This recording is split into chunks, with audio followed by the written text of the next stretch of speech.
Welcome to Fortress on a Hill. I'm Henry. I'm Danny. I'm Kagan. We're three leftist veterans that aim to expose the reality of the U.S. military's multiple wars abroad and to illuminate the damage military service does to Americans. American presidents throughout U.S. history have used American military and diplomatic power to force regime change of democratically elected governments around the world. Most veterans come from families vested in prior service, and American generals choose their own, ensuring diversity of thought never interferes with American warmongering. How can we stand by and do nothing while our military kills and destroys lives the world over, while telling Americans that all this death and destruction protects them from terrorists when nothing could be more false? Fortress on a Hill aims to change that. When something profound happens like this, which I think this is pretty profound. When something profound happens like the assassination of a fucking sovereign nation's top-ranking general and maybe second or third-ranking like human being in government, like we don't even know how serious it is because so many other serious travesties occur every goddamn day that you just get lost in it. And you're like, well, is this really important, or are we just making a mountain out of a molehill? Yeah. Now, I happen to think this is incredibly important, but it's just, I don't know, man. The numbness almost makes you want to be a conspiracy theorist. It almost makes you want to believe, and I'm more of an Occam's razor guy, as I've said a million times. But of course, every time I say that, I then, put forward some sort of conspiracy theory. But it almost makes you think that purposely, like the powers that be, like the Orwellian 1984 government that we have, is like trying to like make us numb a bit at a time, so that when they eventually are like, well, now we've just got to kill the Jews, we'll be like, well, I guess we do. You know what I mean? I think that's how it works. I don't know. Maybe I'm wrong. People get beat down so much that they feel like that when something else bad happens, it's just kind of like, oh, this is just one more thing to add onto the pile, right? I don't know. I feel like there's a lot bigger perspective. Like I think a lot of people are getting it, and they're like, oh, whoa, this is really messed up. It's really annoying to keep hearing like the right-wing media and like the basically state TV that is Fox News, like just constantly say, oh, he was a terrorist and blah, blah, blah, as if that like somehow excuses the fact that like we killed him. And there's like no context, like no historical context, no context of like the structure of the Iranian military and like how important the IRGC is to, the country and to the military structure, and there's just a lot of ignorance being thrown around. And that also really frustrates me because when you try to talk to people about it, they just, the people that are in support of it just go back to oh, he was a terrorist stuff. And I'm like, no. Right. But it's really an interesting word, that word terrorist, I mean, it's such a valuable, I used to have this teacher at West Point who used to say that language, obviously he read early Chomsky, but he would say like language is the most powerful weapon in the arsenal of human affairs. And at first I remember thinking, I'm pretty sure it's a hydrogen bomb, but like over the years, I was 19 and stupid, but now I'm like, maybe it is though, because you can't build a hydrogen bomb unless you've cowed the people through absurdist, euphemistic, powerful language for decades, if not centuries, right? Like the people should have stood up and said, no, we can't build a hydrogen bomb because if we build it, that gives us the capacity to destroy humankind, and therefore it's in some ways a suicide pact. And of course, our opponents are going to then build one. So like as soon as the government started trying to build a hydrogen bomb, the people should have been like, no. But that didn't happen because the people had been cowed for decades and decades, really centuries, through the language of fear, right? And the language of just like aggression towards others, and the sense of defensiveness, and the sense of like both racial, ethnic, and religious difference. And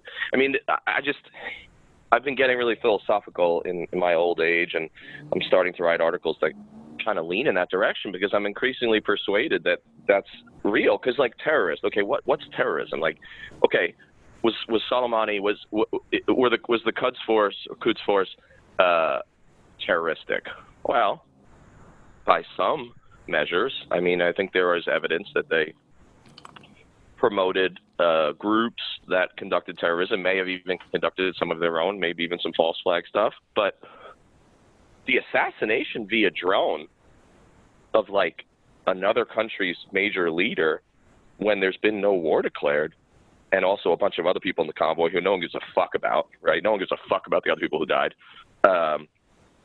That's terrorism by definition, right? It's meant to sow terror, right, in the enemy, which the word enemy is.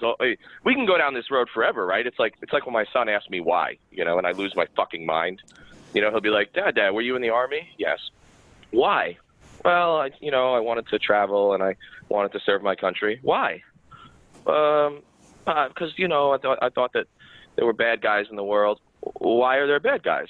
Well, actually, bad's a funny word. You know what I mean? And he's 3 and he doesn't get any of this, but like I'm going down a rabbit hole until at the end I'm like, just, you know, I steal this from Louis C.K. where I'm like, shut the fuck up and eat your fries, you know, like, which basically Louis does a similar bit on this. But like, we could take the word terrorism and then like unpack it until we're like figuring out what the word is, you know, like it just shows how deep this goes.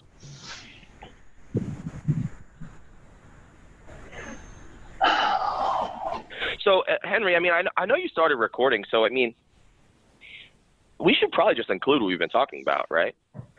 We can. There's no problem. I mean, because this is a bonus episode, I don't even know that it needs to have, like, the normal structure.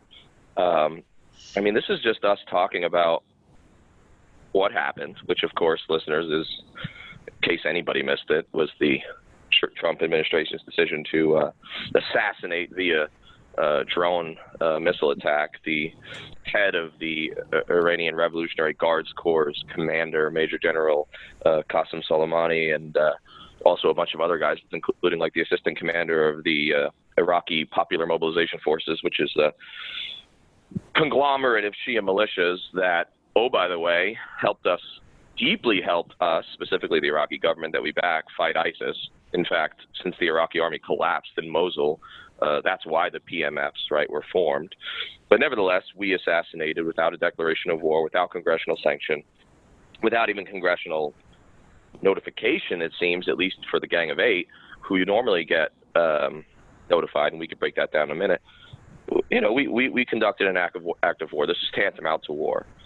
And so I think what we're going to do today is just break that down and take everybody's thoughts on it, and then talk about why it's significant, what it portends. But I think you're right, Kagan, is the backstory that's just totally missing, because what you have is a left and a right mainstream media and political establishment that disagrees profoundly on whether this was a strategic move, right? Whether this was a good move. And they break down almost completely on partisan lines, with the exception of like Rand Paul, right? I mean, the Republicans completely back Trump, Democrats completely back the not Trump decision or the opposite of Trump's decision. But they all agree on one thing, which is that Iran is responsible for all this. Iran's a malign actor. And the general, right, the head of the IRGC was basically a terrorist. I mean, every Democrat feels the need to say, look, I mean, Iran's bad, and this guy was a bad dude with a lot of blood on his hands. And, like, nobody's saying, well, maybe he existed in the capacity that he did, and maybe the IRGC was formed with the charter it has based on a very, very specific and complex and defensive, I think the key word here is defensive Iranian strategy in the aftermath of the 1980 to 88 Iran-Iraq war. And of course it goes deeper than that, and we'll jump in. But I don't know, what do you think? Should we just go around the horn? I mean, to the extent everyone is, you know, prepared or thinking about it, and say, like, start with like what happened and what stood out about it, and then maybe we'll go back around and talk about some of the backstory that we think is missing. Well, you guys start, because I'll go last. Well, I wanted to. You started off on a really cool perspective, which is like, let's try and look at this objectively. Like, where we're not the United States and we're not, these countries dealing with this stuff. Like, let's just look at this as an object, something that happened, right? So I tend to look at Iran's decisions to make these moves, like you were saying about the way the Quds Force works. We can look at that as Iran's way of doing force projection, right? Because they don't have the incredible infrastructure of our country or other countries that are able to go out and use conventional military forces. So what do they have to do? They have to use asymmetric warfare. They have to use these militias, these Shia militias that are in conjunction with their ideology. So if we were looking at it from that perspective, I think that would give people a little more context into what's actually going on, instead of just blanketing this guy with they're terrorists and blah blah blah. If we looked at it from the perspective of, this is a country that doesn't have a lot of money. I mean, they're going through a really bad economic crisis thanks to our sanctions, and so they have to find a way to put their message and project their strength, like any country does, right? So I just think it's really unfortunate that we don't try to look at it from that perspective. I keep wondering how far American forces were from the actual drone site. Was it so close that shrapnel hit them? Because Danny, both of us have been to the Baghdad airport, the green zone and such. That's supposed to be an allied area. So the idea that the Iraqis have anything left to hold them over onto our side, if they ever did, it's all gone.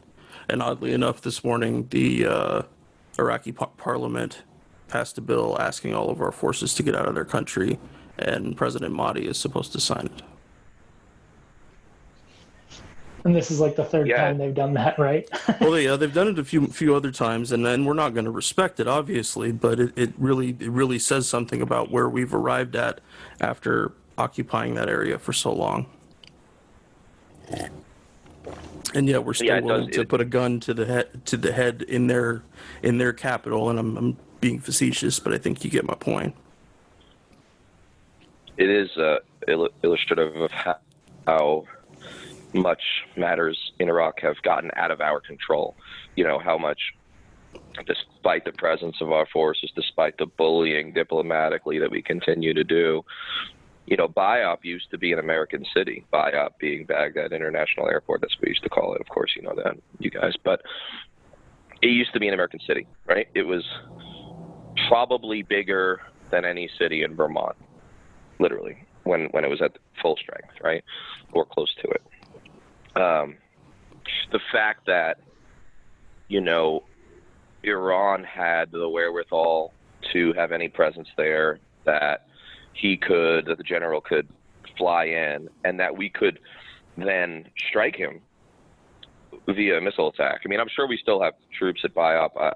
I've not kept up with the force structure or the order of battle of American troops in Iraq for some time now, but I have to believe we have troops in and around BIOP, and so it is fascinating that, basically right on or right outside the airport in a convoy, we're blowing this dude up, and it's wow, this is so demonstrative of how out of control the whole situation has gotten.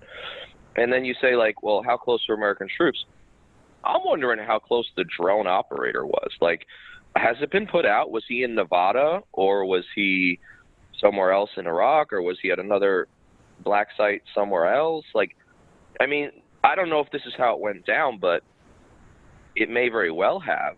It would be really instructive if some 20-year-old in goddamn Las Vegas popped the second or third most powerful head of, a governmental person in a sovereign nation. Like, this is like war gone amok. Like, this is drone and AI warfare sort of like just gone off the rails.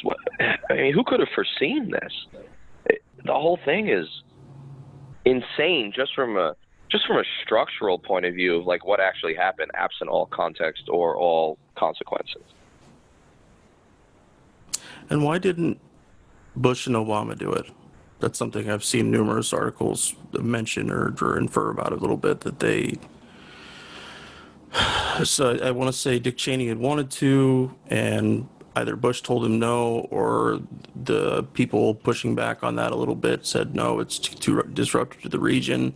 Of course, Obama, being a little more conservative than that, probably said no right at the offset. But why was it that neither of them found any reason to do this? And like you've mentioned, Danny, we're talking about the rock star of the Iranian military.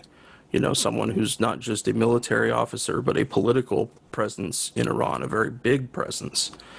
They were, even in their stupidity as far as warmongers go, they both said no.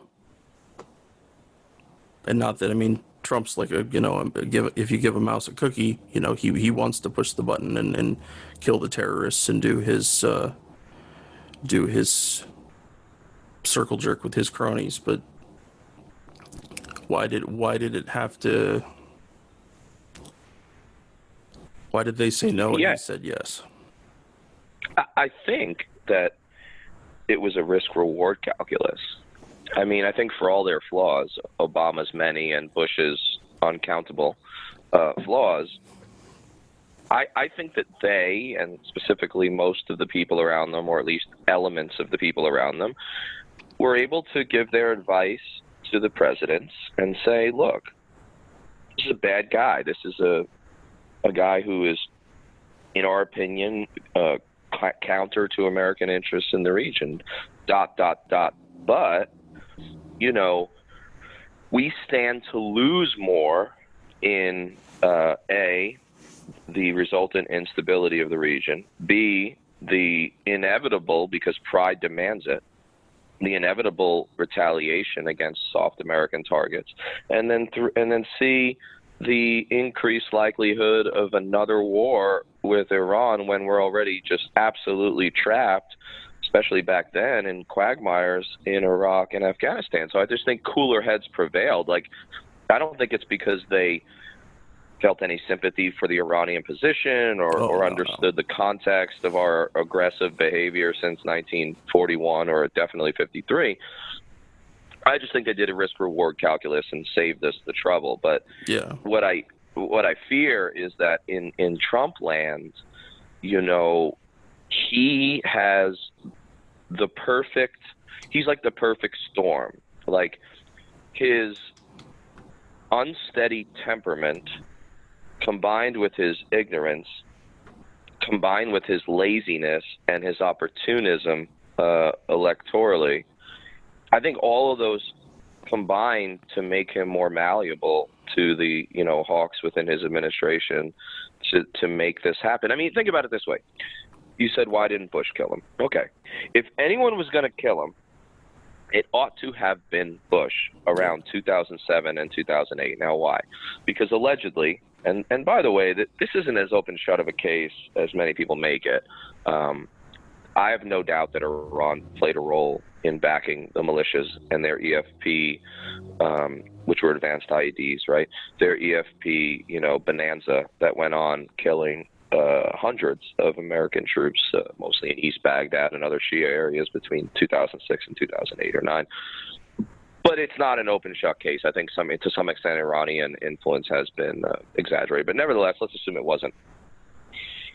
At the moment when Iran's support for the Shia militias that were killing, if not the preponderance for a while, at least a large minority of the American deaths in Iraq. I mean, one would think after 603, I think that's the count, Americans were killed by those Shia militias, specifically those bombs. Wouldn't that have been the moment to kill him? Like, why now? That's one of the things that bothers me. Why now? Yeah. Like, because he was maybe about to plan some attacks on a few diplomats and a few rocket attacks on some bases. I mean, that's some pretty minor shit compared to when we were in fucking Iraq and literally had nightmares about EFPs every day and every daydream as we left the gate, wondering if we were coming home with our life or our limbs. I mean, that ought to have been the moment. And here's the other thing. We just talked about the report, right? The film, the report, all about the lies associated with the CIA torture program. Well, because I'm a masochist, I rewatched Official Secrets with Keira Knightley and also Shock and Awe with James Marsden, about both of which were about the profound lies that got us into the Iraq War in the first place. So my question is this, like, why would we ever take the government's word for it on intelligence? Like, why would we, like, so in other words, Trump comes out and says we had to do this because he was planning and about to execute these attacks on American bases. But he provides no evidence, right? And why does he provide no evidence? Well, you know intel, right? Because, it's classified, official secrets, right? Secrecy, American security. All right, that may have played in a pre-Iraq war, lie us into war invasion. I mean, it still shouldn't have, because we've been lied to since 1776. But theoretically, it should have. Maybe that would have applied before 2003. But in a post-2003 world, I'm like, fuck secrecy. The risk reward there's more risk associated if you're lying than there is risk if you tell us something classified. So my thing for the rest of my life, and I will be such a cynic forever, I'll be like a curmudgeon, in my nursing home, telling all the other old people that are trying to play bocce ball that they should, never trust their government. But you shouldn't. I'm like, give me the evidence. Show me. Tell me what he was doing. Publicize it. The public deserves to know when you commit an act of war, when you de facto place us in a state of war, when you create a fait accompli where now Iran is going to have to retaliate. Like, you owe it to the family of the people that are going to die, and mark my words, going to die in at least the singular, if not multiple, Iranian retaliations. So it's like, I don't buy the evidence. Show it to me. Publicize it. Declassify it. Because why in the world should I trust you? In a world where I've seen those 3 movies in the same fucking 2-week period, I feel like I'm owed some evidence. No? Definitely.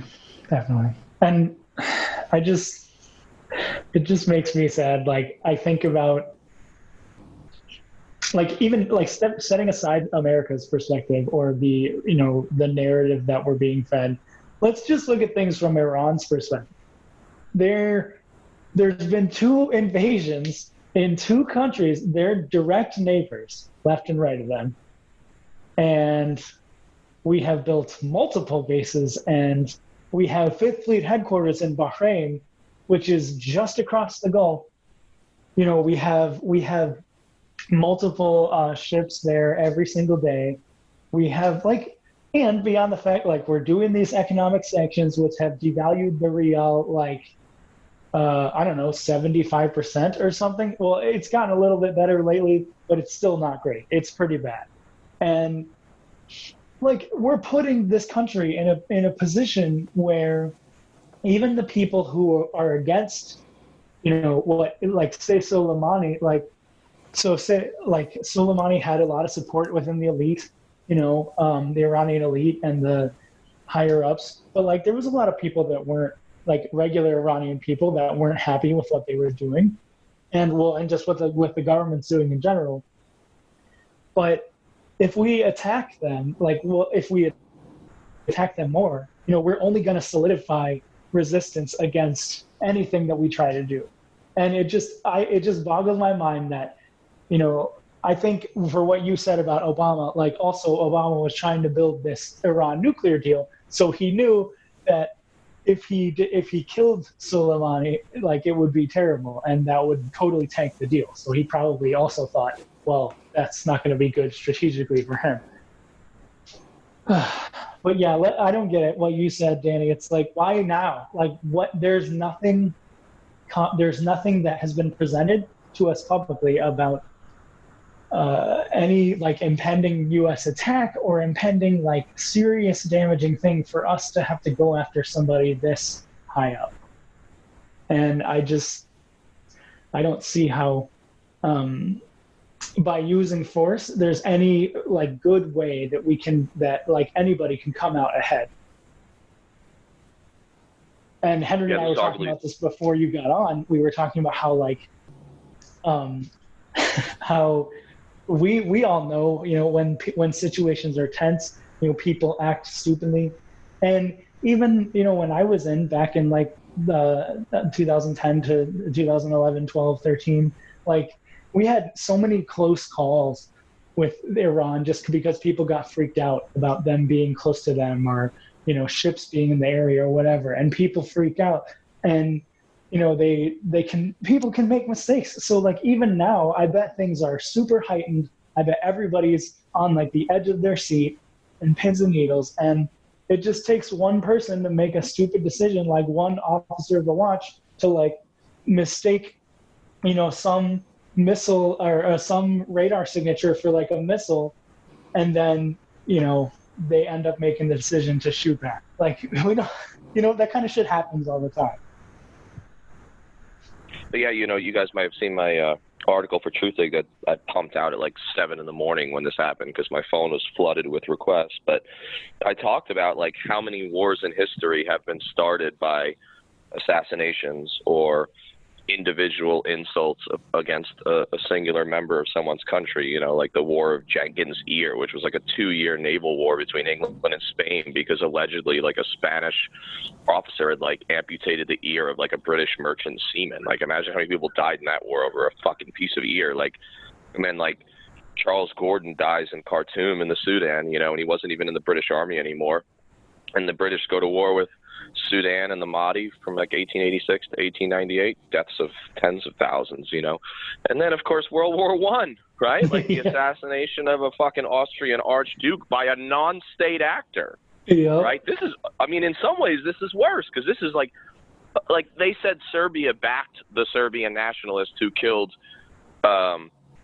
Ferdinand, but they even totally if they did like, and even if they did, like, let's just like assume they totally backed him and they gave him the gun, right, and the bullets. It's like that's not even as severe and as overt as what we did, which is like one state actor bombed another state personnel. Like, it's incredible. Like these sorts of things, like you said, now the world's on a hair trigger. And the other thing you said that's so valuable is this is the most like, assume everything they say about fucking Soleimani is correct, right?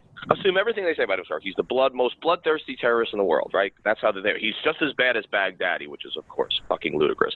But that's what they say, right? Assume that's true. This is still the most unstrategic or astrategic move of all time.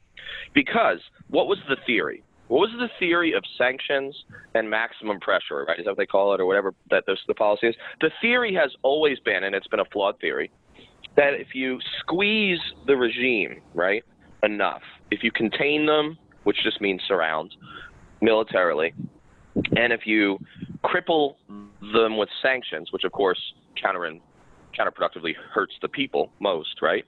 And we've learned throughout history that sanctions tend to actually solidify the people with their government because they resent that their starvation, because they don't blame their own government.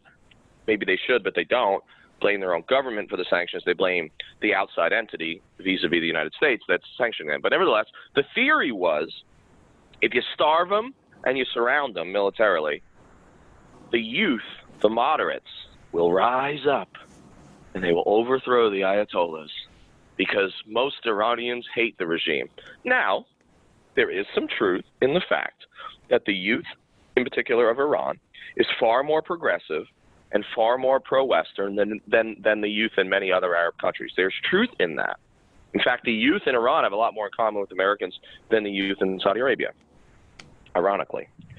But by doing this, by this egregious act of aggression, we have accomplished for the regime that with which they have been obsessed with doing and attempting to do since 1979, which is to solidify the entire population, for all its heterogeneousness, under as loyal to them. This is what that's going to accomplish. The people, when you attack another country, I mean, look at it. Look at September 11th. Look at Pearl Harbor. When you attack another country, everyone rallies around the flag. Stupidest thing Japan could have done was attack Pearl Harbor. Why? Why?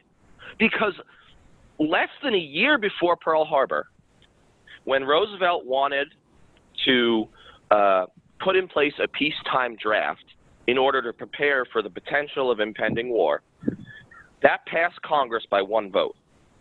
Because literally half of Americans were isolationists, or at least opposed to entering the European and Pacific Wars. But the minute they attacked us at Pearl Harbor, the fucking moment they attacked us at Pearl Harbor, you couldn't find an isolationist. You couldn't find a pacifist. They disappeared. They went underground, right? 99% of people rallied around the flag. So why would we want to do this? I just want to know what effect they even think this is going to have. They think because of this, now the Iranians are going to, overthrow their government? Fuck no, they're going to rally behind the government. Even if they hate that government, they're going to say, still, we'll take an Iranian government that we don't like over American foreign aggression that we don't like. And it's like the counterproductivity of American foreign policy since at least 2001 is so staggering that it makes me believe that either the most incompetent people have led our government and only incompetents are allowed to the top, which seems ridiculous. That can't be true. I mean, it can't be totally true. Maybe it can. I don't know. Or B, there's an agenda amongst a proportion of the elites, and that agenda is to drum up a war. That the agenda is to fight endless war in order to control the populace. It seems to me, I don't know, is there a third scenario? You guys tell me. We've been so counterproductive that it's hard not to believe that one of those two is true. Yeah, it's one of those two.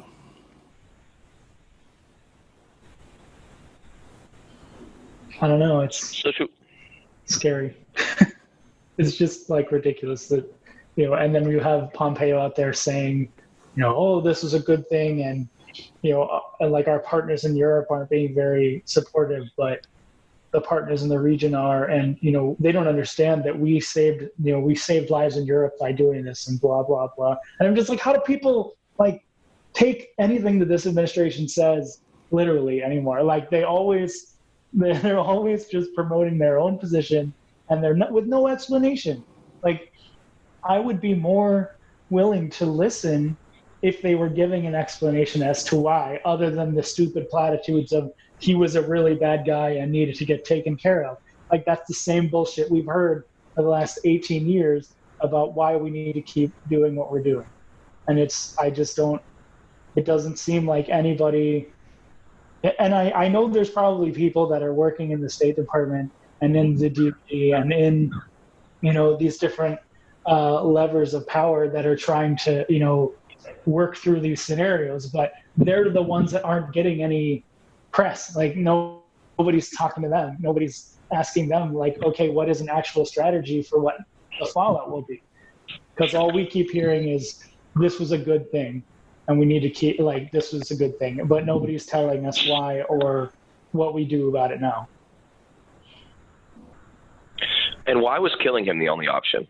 Exactly. Right? Exactly. I haven't heard anyone explain why that was the best policy. In other words, call me crazy, but we have pretty good military. I heard we have these Navy SEAL guys, and apparently we probably might have been able to intercept his convoy with overwhelming force.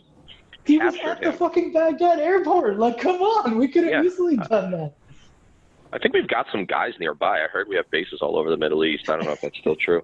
But, what if we surrounded his convoy, captured him, publicized publicly the evidence against him specifically and Iran more generally, essentially tried him in the court of public opinion and held him as leverage for Iran to call off the attacks? Possible, right? I'm not even saying that I would have done that, but it's another option that might have at least catalyzed negotiation. Now, maybe not. Maybe they would have upped the ante on those attacks because we captured him. Maybe. I'm not even I'm not even saying that was definitely the right scenario. But isn't it more likely to catalyze negotiation and diplomacy than assassination? I mean, just in human behavior, right? Like, if you want to talk to somebody, right, even if you don't like them, like punching them in the nose or punching their best friend in the nose isn't usually the best way to get them to think rationally, is it? I mean, just from a psychological point of view, no? I doubt if we did use ground forces that he would have made it back to wherever they're camped at alive. Given that, it seems like lately we can't do anything but kill terrorists. We can't capture them. We can't, it just, so yeah, the SEALs or Delta is going to go and peg one on the wall again, but leave us in the same position we're in now.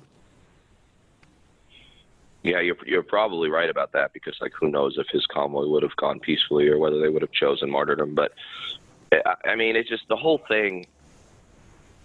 And then here's where I think we need to go with it, because the last thing we need is for Danny to make the bonus episode like longer than an hour, but especially since we're only talking one topic. But I think we have to go to context, and we could all weigh in here. But like, I don't know, like I wrote an article back in June called "The View from Tehran," and I just finished an article that'll be in antiwar.com tomorrow called "Who Started It," and both of those articles are about walking a mile in your adversary's shoes and understanding like their viewpoint. And like, sometimes when I read as a historian, sometimes I like get so frustrated with how wrong America has often been that I want to like wave Iranian flags, just like the hippies used to wave like People's Republic of Vietnam flags, and I wouldn't necessarily do that in practice, but it like makes me want to like tattoo a fucking Iranian flag on my fucking bicep, because I'm so sympathetic in many ways to their cause. Now, not because I like their government. I think their human rights record is abhorrent. It's like right below Saudi Arabia in shittiness. But Saudi Arabia, there are shitty human rights violators, right? There are tyrants. We like them. But I mean, just a brief walk down memory lane. Like, we overthrew their democratically elected prime minister, Mohammad Mossadegh, in 1953 because he had the audacity to nationalize Iran's oil, which nationalize implies it was their oil, right? Would we allow fucking Russian companies to fucking do all the fracking in fucking North Dakota? I don't think so. We'd probably nationalize that shit too and tell them to go fuck themselves. But nevertheless, so we overthrow their probably first democratically elected and highly popular and mostly secular prime minister, and put in charge a king. And the king, the Shah, obviously rules with an iron fist. He's got one of the most brutal intelligence services of the era, and this was an era of brutal intelligence services. You had the Stasi in Eastern Europe, and in this case, you had the Savak in Persia, in Iran. So there's that. And then there's, the Iranians get fed up with the Shah, and thereby, through the transitive property, I took math in high school, so I remember that. Anyway, through the transitive property, they also blamed us, and so there's the hostage crisis and blah, blah, blah in 1979. But, none of the hostages were, executed. I'm not saying they should have taken the hostages, but, let's have some, perspective and scale, right? Okay, so, 52 hostages, I believe, were taken in 79, and they're held for a little over a year. None of them were murdered. I'm not saying they were treated wonderfully, but they weren't murdered. But then, less than a year later, Iraq, a brutal, brutal dictatorship that we thought was so brutal we had to invade it twice, we back it. We back them, and they invade Iran. It's an unabashed, aggressive invasion. And America supports Iraq with intelligence and satellite imagery and sales of key goods, maybe not weapons, but some of the goods needed to, conduct the logistics of warfare. And we give them $1 billion worth of aid. And 500,000 Iranians died in what for them was an existential existential war. I mean, to lose that war was to lose independence and potentially lose more than that because of the mass murderous nature of Saddam.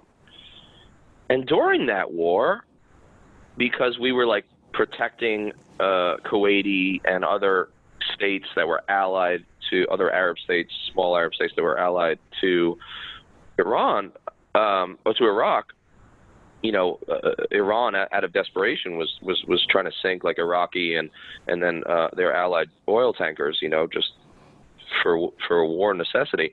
We started putting American flags on like Kuwaiti tankers, and then when Iran had dared transgress and attack, we sunk their entire navy in Operation Praying Mantis at the end of the Iran-Iraq war. No declaration of war. We just sunk their navy. No one ever talks about that. And then we shot down one of their airliners by mistake, quotes, killed 290 people, and we gave a message to the commander of that ship. And then George H.W. Bush said that he would never apologize for America. Even when America murders 290 civilians by accident, he wouldn't say, hey, sorry, guys, we didn't mean to do that. No, he refused to apologize. Publicly said that. All this goes on, right? All this goes on. And this is the perspective from Tehran. And then, like you said, in 2001 and 2003, we surround them with military bases on a level never before seen in their history. On both sides, we invade and occupy their two largest neighbors to the east and the west. And then, worse still, in 2002 and 2003, we start threatening them.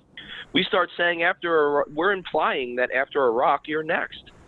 We put them in the axis of evil. There's only 3 countries in that motherfucker, right? In that triumvirate. And like country number 1, Iraq, just got regime changed. And if you're Iran, you're like, well, the North Koreans might have nukes or almost have nukes, so they're probably not going next. I mean, the writing was on the wall. If the whole Iraq thing had went more positively, they were next. In fact, there was that widely published quote from one of the neocon insiders in the Bush administration early in the Iraq invasion where he said, everybody wants to go to Baghdad now, but real men want to go to Tehran. I mean, Iran they can read. They're a literate, educated society. They read our newspapers. This shit is published around the world. From their point of view, we backed the enemy that invaded them in an existential war and killed more Iranians than had died in any war since the Persian Empire. And then we invaded both their neighbors and began to not so surreptitiously threaten them. So I guess all I'm saying is it is hard, despite Iran's legitimate flaws internationally, but more so domestically, it is hard not to want to go into the streets and take an Iranian flag to the fucking peace rally. Again, I'm not quite there yet, but it's hard not to think it. Am I crazy for that? And do we think that the media should spend a little more time on that backstory? Absolutely. Also, you forgot one piece, which is the more recent one, of the fact that the UN or the US designated the IRGC as a terrorist organization. So thereby giving them access to use the AUMF, which is already a fucking flawed and stupid thing that should absolutely be taken care of, but legally has given them cover to create these strikes and to do more. So that's like all that history together has created the situation where we're in, where the administration can continue to say everything we're doing is legal and, this is good for us. And Mike Pompeo said, you can't get away with using proxy forces and think your homeland will be safe and secure. We're going to respond against the actual decision makers, the people who are causing this threat from the Islamic Republic of Iran. I'm like, this is so fucked. And there has to be people somewhere in government that are willing to stand up to this and say no more. But unfortunately, it doesn't look like we have those people. Oh, you're right. And you know what's fascinating about Pompeo's doctrine, let's call it the Pompeo doctrine, that your homeland will not be safe if you use proxy forces. Well, that's a fascinating, novel doctrine, because if I was Iran, I would say, and I'm sure they will if they haven't already, I would say, great point. You, America, use more proxy forces in the greater Middle East than anyone at all. So I guess that means it's okay for us to conduct attacks on your homeland. So when we send somebody with a fucking bomb into your subway system, we're going to make the same argument. Or more directly related, when we drop a bomb on, Mark Milley while he's on a tour of the troops in Afghanistan, we're going to say, listen, you can't get away with using proxy forces. I mean, U.S. Kurdish allies, U.S. Anbar Awakening allies, U.S. Afghan local police, the Saudi army, these are all proxy forces. You can make an argument, not an argument. They are proxies of the United States. Yeah. So if the Pompeo doctrine holds, then, the logical conclusion is that it's okay to attack the American homeland. I think it's an extremely, extremely dangerous doctrine. So much so that if it had been applied during the Cold War, when the entire war was basically fought between American proxy forces in the Third World and Russian proxy forces in the Third World, the Pompeo doctrine would say that America and Russia shouldn't have nuked each other, that their homeland shouldn't have been safe, right? I mean, absolutely. It may sound like an absurd extension of the logic, but it's not. I mean, the guy went to West Point, which means he took 4 semesters of mandatory history. I don't know what his major was. Maybe he was a history major. The motherfucker ought to know better. I'm like, who was your teacher? Who the fuck taught you at fucking West Point? Makes me sad for the institution. He certainly wasn't in my class. I mean, because first of all, he would have gotten an F, and second of all, if he didn't get an F, he wouldn't have fucking said something so stupid as the Pompeo doctrine. I mean, how many people do we know? American history is pretty bad already, as it is taught, because we only look at things from our white European Eurocentric perspective. So, if he got that traditional education, I don't see why he wouldn't. At least, he probably wasn't thinking that way. Oh yeah, no, absolutely not. All context is absent. The Democrats and the Republicans live in different realities, which is already disturbing.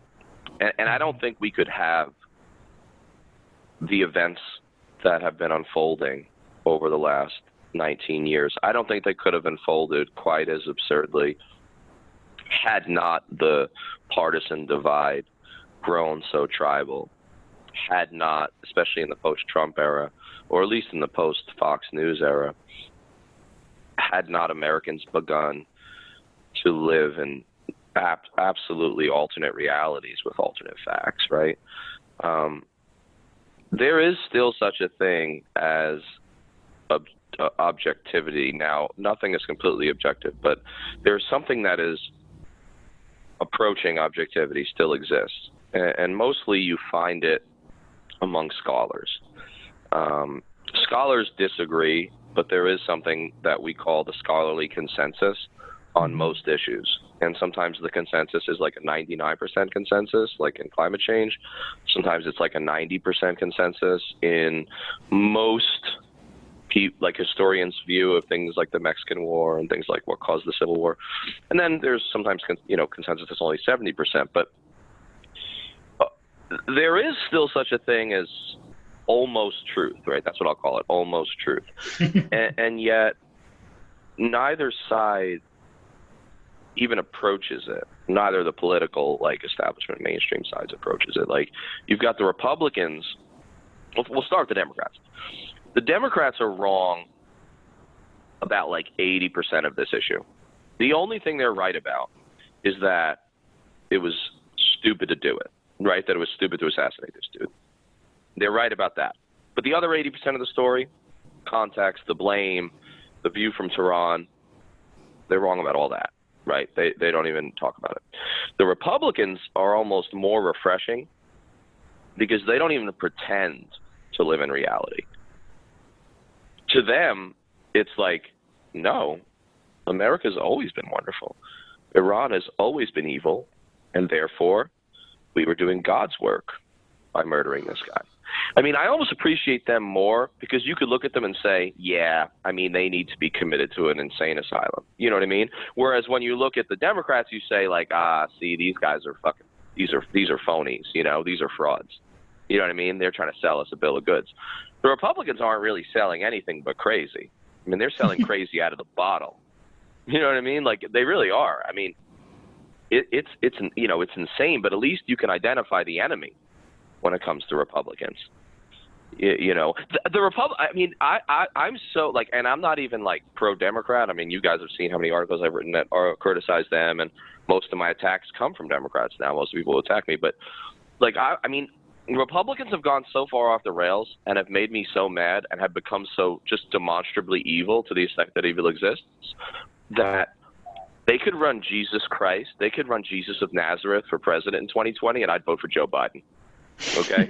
Like, not, and I'm not saying I'm going to vote for Joe Biden, but like, you know what I mean? Like, if I had to vote between the two, I'd be like, well, this guy who heals the sick seems pretty cool, but he's got that R next to his name, and I remember George Bush. You know what I mean? Like, there's no way. And I think that's, I guess what I'm saying is that I'm part of the problem, but I almost blame them for making me part of the problem. And as much as that's a cop-out. And the context that I talked about, the context that you guys talked about, turn CNN on right now. I mean, this story still dominates the news. At least it did all last night when I couldn't sleep.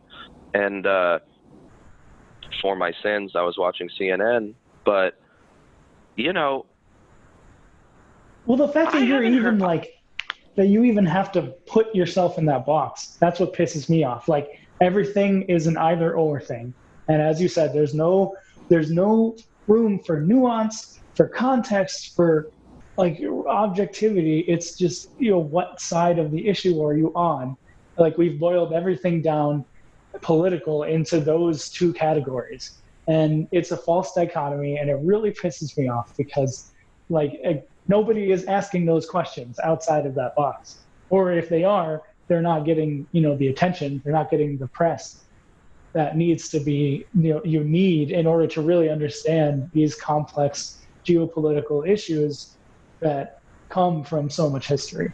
And it's hard to talk to my family about it, you know, and some of them have no clue about the context, and they just want to say this guy is bad and this person's bad and we're good, you know, and it's just, it lacks critical thinking, it lacks awareness, it lacks all those things that we should be promoting in you know, a democracy. If we need a functioning democracy, we need people to think critically. And I don't see that being really pushed in any of the mainstream narratives at all.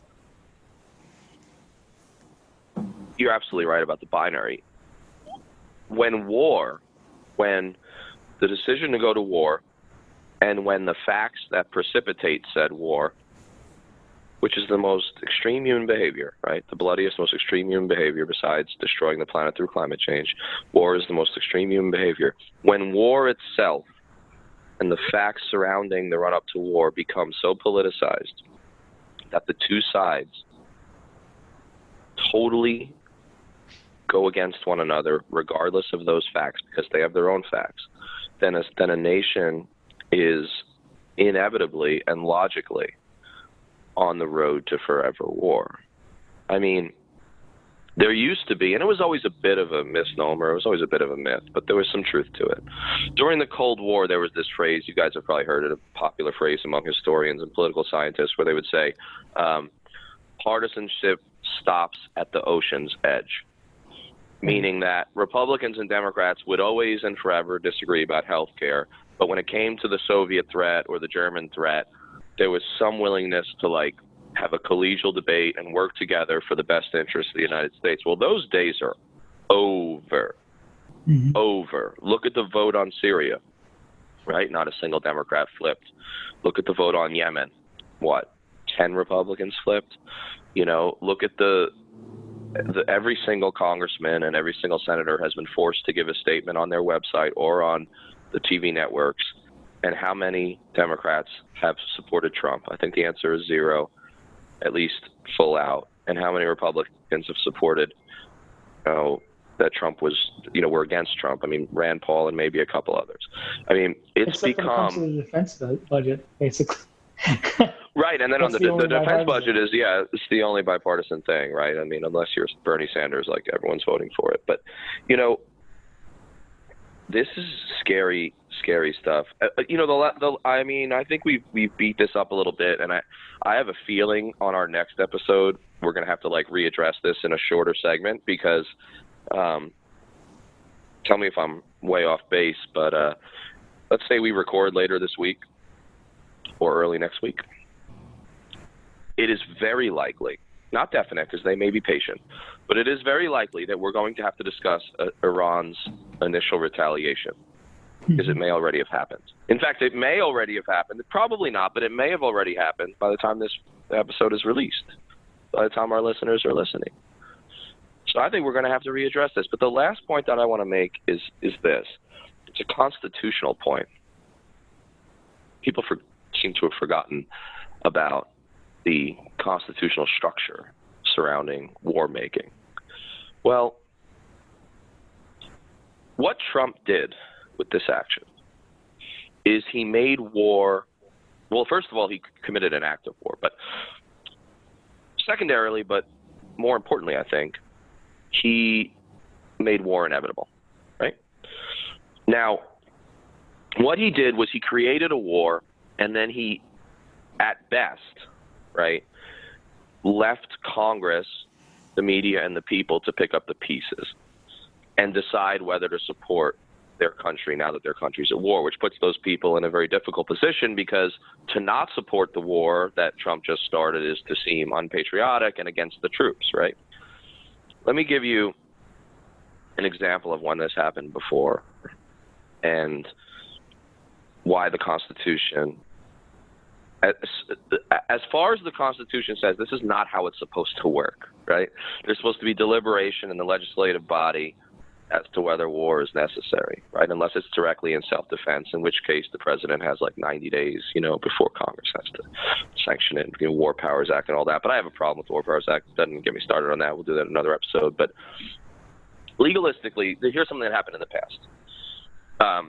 In 1836, I promise I'll try to be brief. In 1836, Texas slaveholders, who were illegal immigrants, most of them, in Mexico, decided to rebel against Mexico's sovereignty over the province of Texas because Mexico had outlawed slavery and Mexican law said, and they had agreed to it when they first came, that they had to convert to Catholicism.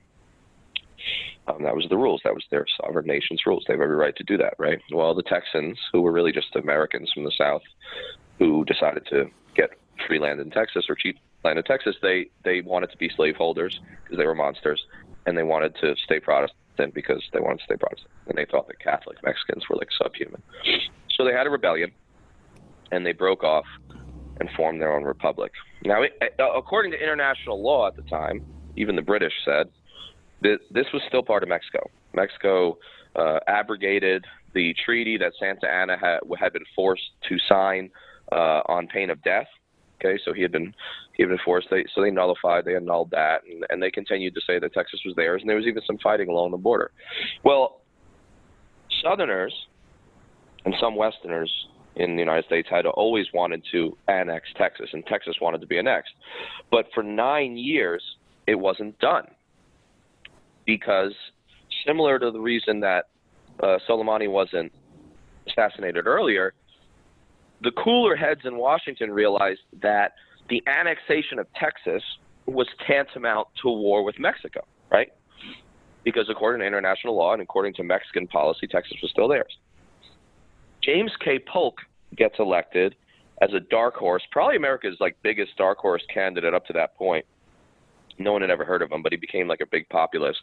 And he ran on two platforms.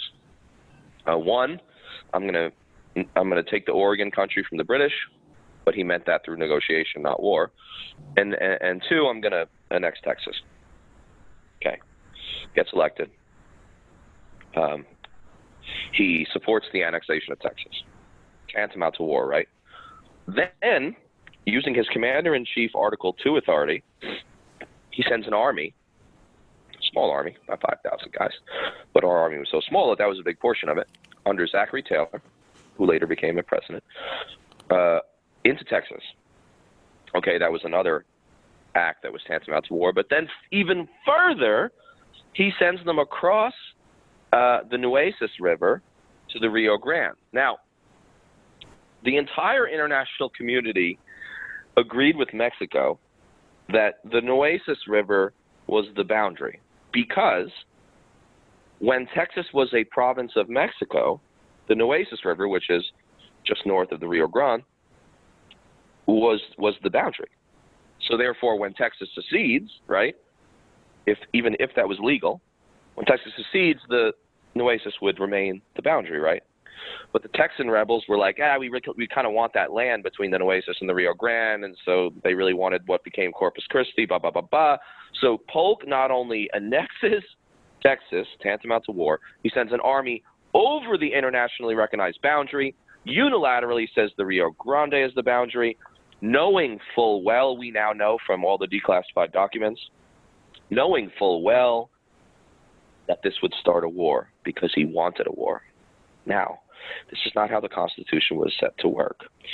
Now, we know what happened. Mexican lancers, out of pride and out of sovereignty and nationalism, attacked and killed some of our cavalrymen, which then gave Polk the catalyst he needed, the justification he needed to go to Congress and ask for a declaration of war. Now, think about the fait accompli he accomplished. Think about the quandary he put the Congress in. Because he says to them, war has already begun. Will you not support your nation? Will you not give me a declaration of war? And of course, by a large bipartisan majority, even though a lot of the Whigs were skeptical, they were fearful that it would look like they weren't supporting their country or their troops. They were fearful they would lose their seats. And so almost all of them, except for the indefatigable 15, led by John Quincy Adams, except for them, everyone voted for the war. Now, the reason I tell this story is I would argue Trump has done something quite similar. The only difference is Trump won't even have the good measure and the prudence to go to Congress and ask for a declaration of war now. He won't even do that because we're so fucking far through the looking glass. We're so constitutionally off the rails, he won't even do that. But if he did, he'd be putting, even if he did, I bet you almost certainly that we would accede to an AUMF because he has created a situation where we're already at war. But we all know, all three of us, and I think most of our listeners know, that this is not how the Constitution was designed regarding war making. One of the flaws of the Constitution, though, is that it does have that loophole where it says the president is commander-in-chief of the army, which allows a cynical, right, president like James K. Polk or Donald Trump to do things like this or crossing the Nueces River that make war all but inevitable. And so my last point today is, let's all pause and consider the constitutional ramifications for Trump's actions, how they build on Polk's actions, how they actually exaggerate and take a step further down the road to perdition, Polk's actions, and what this, and I'm going to leave this as a rhetorical question, what this means constitutionally, legalistically, for America and its presidents going forward. And all I'll say is count me concerned about what this portends, if that makes sense.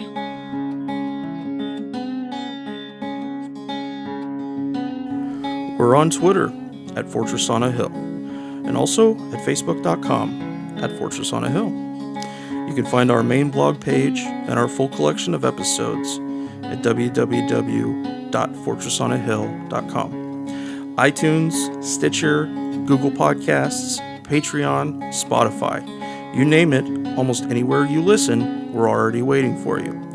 And hey, we're always in the market for more Patreon supporters. Please consider becoming a patron at patreon.com. And if you're not into giving us a monthly payment, think about giving us a couple bucks on PayPal. The link is in the show notes. Skepticism is one's best armor. Never forget it. We'll see you next time. And listen to my song. I hope you'll pay attention. I will not detain